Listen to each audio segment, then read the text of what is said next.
Hey everyone, Lisa Salvatore here with your intuitive astrology and energy report for the week ahead, Sunday, May 8th through Sunday, May 15th. The theme for this week ahead is 2 steps forward and 2 steps back.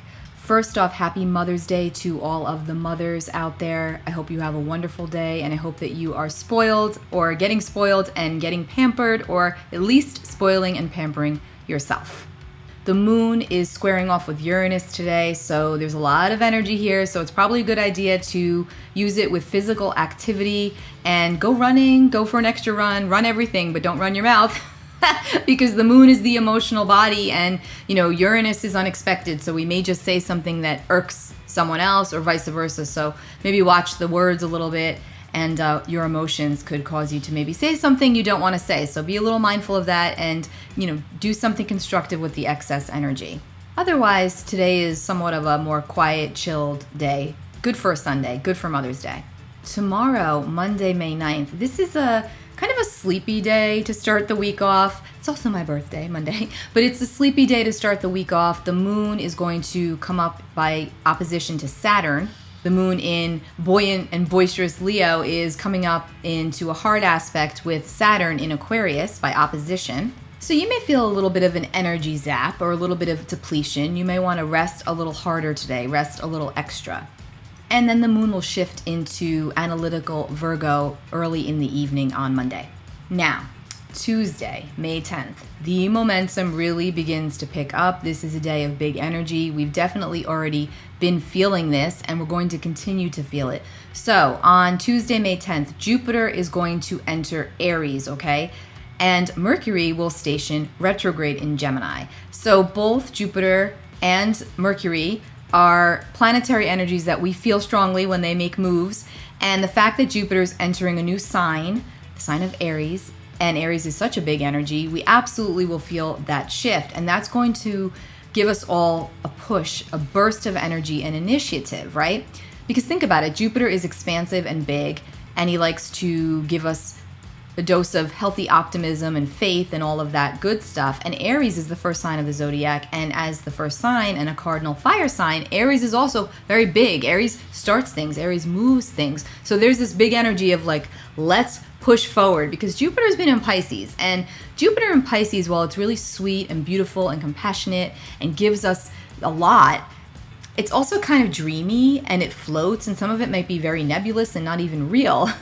Now Jupiter, and it allows us to fantasize, but now Jupiter in Aries is like, let's go, it's go time. That's that energy. But Mercury stationing retrograde in Gemini can give us the hard stop. Again, both Aries and Gemini are big energies and they want to do things, but we may just feel like, okay, we got to take it down a notch. We want to do it, but we just can't. And it can feel frustrating. So just know that that's the energy. And while there's a lot of good to it and you will still get the initiative to go forward, you may find that you have to take a step back, 2 steps forward, 2 steps back. And remember, retrogrades are always a time to revisit, to reevaluate, to revise, and then realign, okay? Once the retrograde is over, once we're out of the woods of the retrograde, which will be on June 3rd. Now that moon will be in Virgo. It was also going to square Mercury in Gemini, and Mercury's retrograde, and it's also going to trine Uranus in Taurus. So again, this will be a day where you are likely going to get big visions and big ideas. Jot them down. Make sure you voice record. Do what you need to do, because you may not be able to execute, but you will have the ideas. They're definitely going to be coming in this week big time. Then Wednesday, May 11th is a kind of cool day, astrologically speaking, midweek. The moon will oppose Mars early in the morning. The sun's in Taurus and the moon is in Virgo, so those 2 earth energies harmonize with one another. The moon in Virgo is opposite Neptune in Pisces. That moon is also in a soft aspect to powerful Pluto, and Jupiter's in a semi-square to Uranus. This is definitely a day where you want to get outside, and if you have decisions to make and you're just not quite sure where to go or which way to go, because you may be feeling a little confused at this point with pathways or crossroads or decisions that need to be made, it's a really good day to go outside and get out into nature like I've been talking about. It is Taurus season, the North Node's in Taurus, but beyond that, just because of the energy, especially around Wednesday, you may feel like you need that to clear your head. So if you're finding that you're foggy or scattered or anxious, get outside. It will really, really help you on this day. And your best ideas will likely come to you while you're out taking that walk or sitting in the grass. Then Thursday, May 12th, the moon will shift into the sign of Libra, where it's going to oppose both Jupiter and Venus. So this is where, again, we've got all these ideas and we're like, well, are these ideas too big? Am I too big for my britches? And Libra's like, okay, the moon in Libra's like, let's balance this out. Let's look at all sides. Let's see if this is good for you, for me, for everybody involved. This is definitely a more relationship-orientated energy as we get to Thursday and move towards the full moon lunar eclipse. The moon will also trine Mercury, but let's remember that Mercury is very much retrograde at this point, and so communication can go askew. So you want to watch the way you want to think before you speak. Mercury in Gemini doesn't always think before it speaks. It just spits it out, and this could get you into trouble. So again, just be a little more mindful of that. Mercury, after all, does rule the mind. Okay, and then we get to Friday, and honestly, Friday the 13th is a beautiful energy, in my opinion. I think this is a day where you could truly have a soul calling or a soul revelation, or you see the path more clearly. Something really nice and destined could come forward for you in the form of another person or a project or an idea. The Sun in Taurus is in an exact conjunction to the North Node. So this is all about where we go. This is the destiny of the soul. This is the karmic calling, where we go to grow. This is about the soul's calling. This is like a time to shine, to step out into your totality.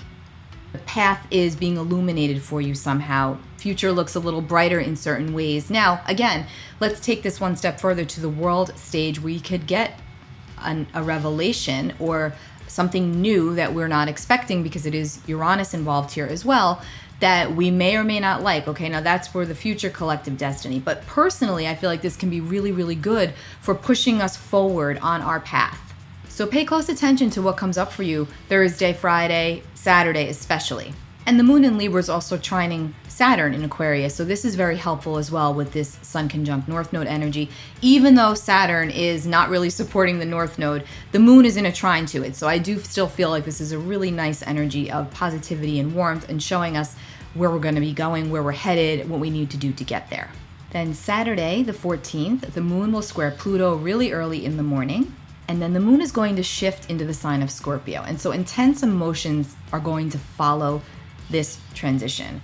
So something might be illuminated for you this week, and then we get to Saturday and you're starting to feel it more intensely and probably internalizing it and thinking about it quite a bit, for better or worse. But Mars is going to be sextiling the North Node and trining the South Node. So Mars is also supporting the nodal axis here, which is further supporting our dreams, goals, hopes, wishes, and aspirations.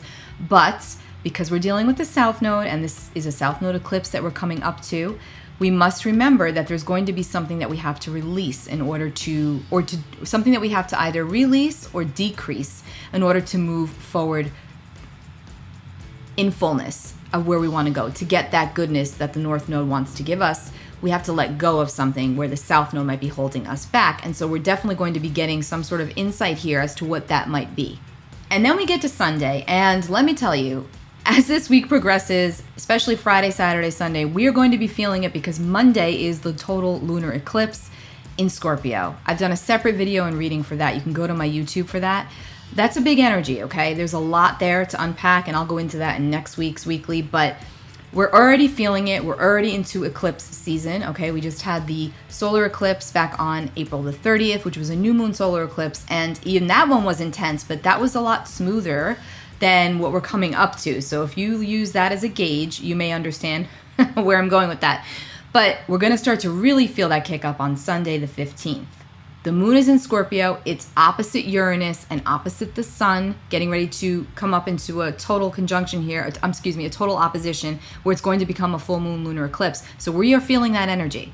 The sun is squaring Saturn, which is usually a blockage or a harder type of an energy that we feel, where we can feel restrictions and limitations and that they're being placed upon us and that we can't move around as freely as we may want to. So that can feel very frustrating. But the sun is being supported by Neptune in Pisces, which is really nice and creative. And the moon is trining both Mars and Neptune. So this Sunday might be a really good day to check out in the way of the arts, literature, film, nature, doing something creative, taking all of the intense energy that you're going to be feeling in your body and that you're going to be picking up on from outside, by taking that and taking that day to do something that relaxes you and that puts you into your creative juices.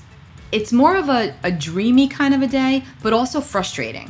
And then I have to mention that Ceres, asteroid goddess Ceres, who is the great nurturer, she represents agriculture, crops, grains, but also more importantly, issues of nurturance. It's the way we nurture others, and it's the way that we like to be nurtured. And Ceres is entering the sign of Cancer, and Cancer is the mother. Cancer is the nurturer of the zodiac. So this is all about self-care, which ties really nicely into Sunday's astrology, but more importantly, in my lunar eclipse reading, I mentioned that several times, how important it is right now under these intense energies that we are under to do some serious self-care. Mind, body, and soul. We must, or we're going to spin out. It's extremely difficult right now with everything that is going on, both outside of us and inside of us. We have to take care of ourselves more than ever. Self-care is so important, and Ceres entering Cancer reminds us of that.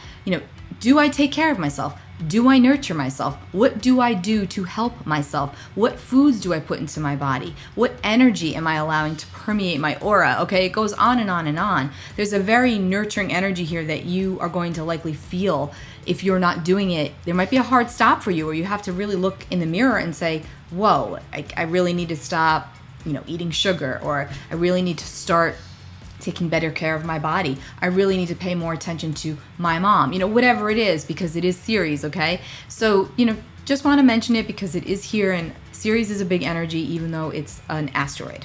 And then we have that eclipse on Monday the 16th. But again, I'm not going to talk about that until next week's weekly.